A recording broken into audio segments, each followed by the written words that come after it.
So, do you feel a little more vibrational than you did when we began? Do you feel more an emotional responder to the vibrational being that you are a little more than you did when we began? You're more true to yourself because who you are is a vibrational being. Who you really are is someone who knows your value. And when you're true to yourself, you know your value. When you're true to yourself, you love. You love yourself and you love others. But it's easier just to love than to love others. It's easier to love some than to love all. And it's easier just to love than to love some. You get the sense of what we're talking about? The state of being is much easier to accomplish than you have formerly thought. So this for sure has been accomplished as we've played together today. You are more vibrationally oriented than you have been, which means you are more step 3 oriented than you have been. You are more blended than you have been. You're more sensitive to energy than you have been. You're more like the beasts of your planet than you have been. You're more allowing than you have been. You're more in tune with who you really are than you have been. So you feel better than you usually feel. You're more articulate than you have been. You're more fun than you have been. You're more frisky than you have been. You're more eager than you have been. You're more of who you really are than you have been. In other words, you have found and sustained the feeling place of who you really are for a longer period of time than you usually do. In other words, you're more in the vortex than you have been. But having said all of that, you're still free to move about. But the most significant thing that we want to say to you is you are more aware of and practiced at, even if you just listened and didn't speak, you are a better focuser now than you have been. Focuser of what? Focuser of energy. Focuser of energy. Focuser of energy. Are you a better focuser of thought? Maybe, maybe not. Are you a better focuser of energy? For sure. So, play with the idea that you think and feel and think and feel and think and feel and think and feel and think and feel and think, feel and think, feel and think, feel and think. And as you sit to meditate, and it's really good to do it, sit to feel, sit to feel, sit to feel, sit to feel well-being, sit to feel secure.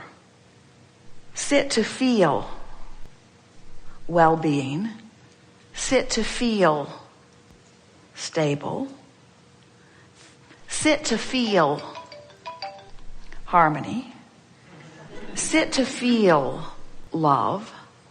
Sit to feel good. Sit to feel well-being. Sit to feel stability. Sit to feel secure. Sit to feel stability. Sit to feel secure.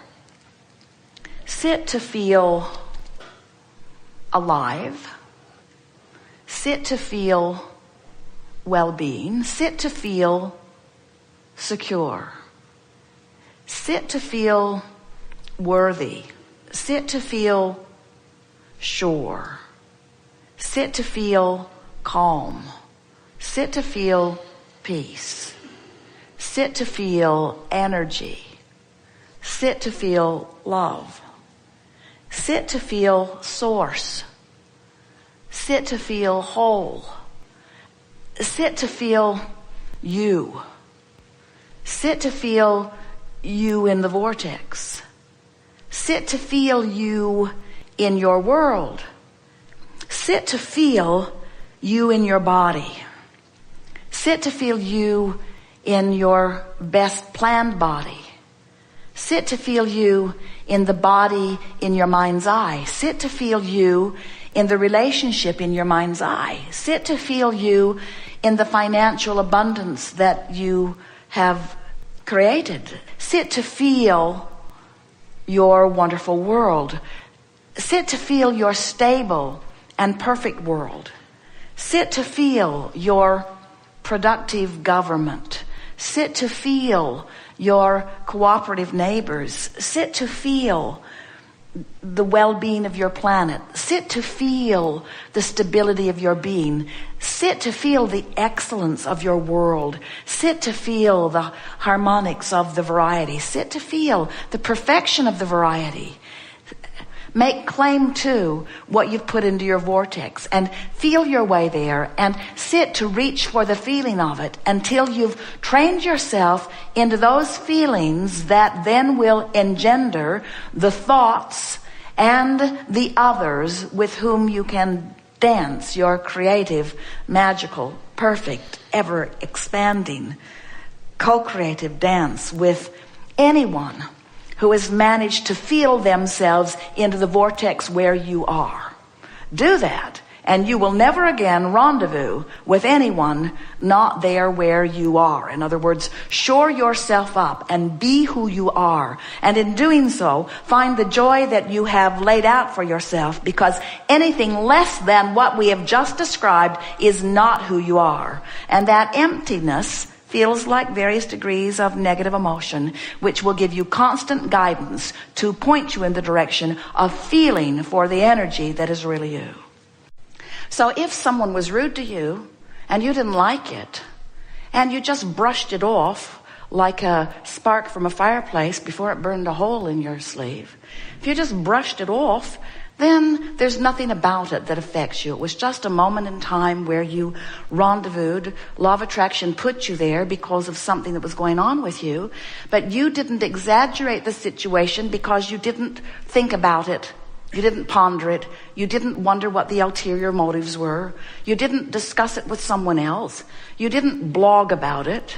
You didn't email. You didn't write an article about it. You didn't put it in your journal. You didn't write it in your diary. You didn't make a computer note of it. You didn't make a captain's log of it. You didn't say, for all to remember from this point forward, on this day, that person was rude to me and I didn't like it. You didn't make a big deal about it, and because you didn't make a big deal about it, you didn't practice the vibration of it, and so you've brushed it off. And now, if you just brushed it off, then someone pretty much like that is going to show up pretty often in your experience, because there's something going on in your vibration that attracts people like that showing up in your experience. They won't come more and they won't come less. They'll keep coming just like they've been coming, because it happened and you just brushed it off. But if it happened and it made you feel bad and you pondered it for a moment, during the first few seconds of that, you launched a few rockets into your vortex of creation. You launched rockets that say, I deserve to be respected, and I want to be respected, and I want to treat others with respect, and I want to feel good about life, and I like to feel secure, and I want to be secure in my experience, and I want to be an emanator of love, and I want to be an attractor of love, and I want to experience the well-being that I was born, and I want to know my worthiness. In other words, like rapid-fire rockets going into your vibrational escrow. So now, all of that happened in the moment of your perception of being mistreated. But now, because you've launched all those rockets, just like in the previous statement that we offered to you, you launched the rockets, they were rude, you're experiencing the opposite of what you want, and in the moment this problem occurred, you put a solution into your vibrational reality, which is what precedes all realities. Another way of saying it is, you expanded because of this exposure to this person that you perceived to be treating you in a rude manner. But this time, you don't just flick it off. You don't just pretend that it didn't bother you. This time, you acknowledge that hurt. I felt negative emotion, which means I've got a habit of attraction that doesn't mesh with the pattern of attraction that I would like to be. In other words, I'm attracting rude people. It happens every now and again. I must have something in the mix of me that could be cleaned up, that would then leave me in a better creative stance. So you don't brush it off and you don't make it worse. You make it better. You give them the benefit of the doubt. You say something like, this wasn't personal. Their rudeness was emanating from their disconnection. And I rendezvoused with it because I'm a vibrational match to it, but I don't want to be. I don't want to be a vibrational match to rudeness because I'm mostly nice, and most people I know are nice. And we want to get along, and we don't need everybody to behave in exactly the same way for us to get along. I want to be a liver of unconditional love. I want to be able to look at people, and when they're rude, I want to love them and think to myself, not necessarily engage them in conversation. I want to think to myself, you're having a hard day, and I wish a better day for you. And I wish a different rendezvous for me. So, thanks for the update. Thanks for the update about my vibrational stance. And thanks for helping me focus more specifically in the direction of who I really am and who you really are and what I really want and what you really want. Thanks for the update. And now, because of this encounter, you shifted your vibration. Your point of attraction has changed. You now have far less probability of running into somebody like that again. In other words, you're going to have to go looking for it to find something like that. Now, later that day, you could be with another friend because you've been attracted for another reason. You could have already had a previous engagement. So you sit down, you're having a conversation, you're enjoying them, you notice a little furrow in their brow, you wonder what's wrong. They psychically pick up on your wondering. They read your body language. They see you as someone who's empathetic. And they think, this is someone that I can reveal to. And then they say, something very troubling happened to me. Now, you could flick it off. You could flick it off. You could get up from the table and run away fast. You could feel defensive. You could feel warning. You could feel uncomfortable. You could want to head it off. Or you could let it come as a consequence of your natural attraction. You could let this person vent to you, because in the venting of this person's problem, in the moment of the activation of the problem, you are going to launch an equal and equivalent solution. So you're going to benefit from this interaction no matter which way it goes, really. But then, once you launch the rocket, you've got some decisions to make. You can ignore it, which means you'll stay right there, and this friend will vent to you on a regular basis, and others probably too.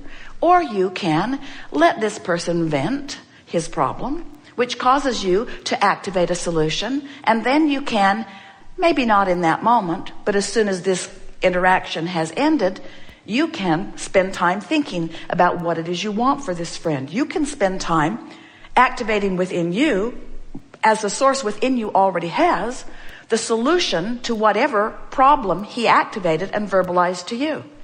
And if you do that, you'll feel the relief of coming into alignment. Now, you might say, that's odd, Abraham. I felt pretty good.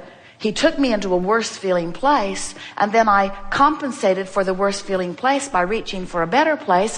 What have I gained? And we say, you've gained the power of focus. You've gained the benefit of the rocket that this person helped you launch. You've gained the benefit of launching a rocket and catching up to it. And most of all, you've achieved a new vibrational place, a new vibrational stance relative to this subject. And most important of all, you have done what you came to do. You have been a deliberate creator in that you've used the clay of the vibration that surrounds you, and you have created something better than existed before. In other words, you've got your hands in the clay. We want you to understand that you don't want to avoid troubling people. You don't want to go looking for them either. But it is so helpful to understand that if something troubling comes into your experience, it's there for an important reason. It's active in your vibration. To condemn whatever came for coming when you ask for it, even though you didn't know you did, is the wrong way of going about it. To blame it for coming, them for coming, what they said, what they did, to blame them when it's active in your vibration is really barking up the wrong tree.